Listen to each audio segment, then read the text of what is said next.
ప్రేమ ఎంతో మధురమైనది. మనసుకు నచ్చిన వారిని పెళ్లి చేసుకుంటే జీవితంలో ఎలాంటి ఇబ్బందులు ఉండవని భావించి చాలామంది ప్రేమ వివాహాలకే చేకూడుతున్నారు. కొంతమంది పెద్దలను ఎదిరించి పెళ్లి చేసుకుంటే, కొంతమంది పెద్దలను ఒప్పించి సాంప్రదాయబద్ధంగా పెళ్లి చేసుకుంటున్నారు. ఇది ఇలా ఉంటే ఈ మధ్య ఓ అడుగు ముందుకేసి మగవారిని మగవారు, ఆడవాళ్ళని ఆడవాళ్ళు ప్రేమించుకొని పెళ్లిళ్ళు చేసుకుంటున్న ఘటనలు తరచూ జరుగుతూనే ఉన్నాయి. ప్రకృతికి విరుద్ధంగా జరుగుతున్న ఈ వివాహాలను చాలా వరకు కుటుంబ పెద్దలు వ్యతిరేకిస్తున్న విషయం తెలిసిందే. తాజాగా స్త్రీ నుంచి పురుషుడిగా మారిన ఓ కానిస్టేబుల్ తండ్రి అయ్యాడు.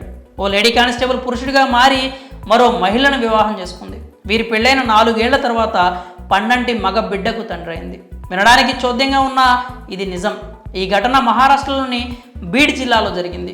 అసలు విషయానికి వస్తే మహారాష్ట్రలోని బీడ్ జిల్లా మజల్గావ్ తాలూకాలోని రాజగావ్కు చెందిన లలిత సాల్వే పోలీస్ కానిస్టేబుల్గా ఎంపికైంది. 25 ఏళ్ల లలిత సాల్వే తన శరీరంలోని మార్పులను గమనించి వైద్యులను సంప్రదించింది. 2013లో వైద్య పరీక్షల్లో ఆమెకు వై క్రోమోజోమ్ ఉన్నట్లు నిర్ధారణ అయింది. సాధారణంగా మగవారితో సంబంధం కలిగి ఉంటాయి. ఆడవారికి సాధారణంగా 2 X క్రోమోజోములు ఉంటాయి. లింగ డిస్ఫోరియాతో బాధపడుతున్నట్లు వైద్యులు లలిత్ సాల్వేకి లింగ మార్పిడి శస్త్రచికిత్సను సిఫార్సు చేశారు. ఈ క్రమంలోనే 2017లో లలిత సాల్వే బాంబే హైకోర్టును ఆశ్రయించింది.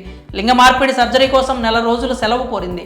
బాంబే హైకోర్టుతో పాటు మహారాష్ట్ర ప్రభుత్వం అనుమతితో లలిత సాల్వే లింగ మార్పిడి శస్త్రచికిత్స చేయించుకుంది. ఈ క్రమంలోనే లలిత్ కుమార్ సాల్వేగా పేరు మార్చుకుని 2020లో ఛత్రపతి సంభాజీనగర్కు చెందిన సీమాతో వివాహం జరిగింది. 4 ఏళ్ల తర్వాత జనవరి 15న ఈ జంటకు బాబు పుట్టాడు. తండ్రి కావడంపై లలిత్ కుమార్ సాల్వే ఎంతో సంతోషం వ్యక్తం చేస్తున్నారు. మీడియాతో మాట్లాడుతూ, స్త్రీ నుంచి పురుషుడిగా నా ప్రయాణంలో ఎన్నో కష్టాలు అనుభవించాను. ఈ సమయంలో చాలామంది నన్ను ఆదరించి ఆశీర్వదించారు.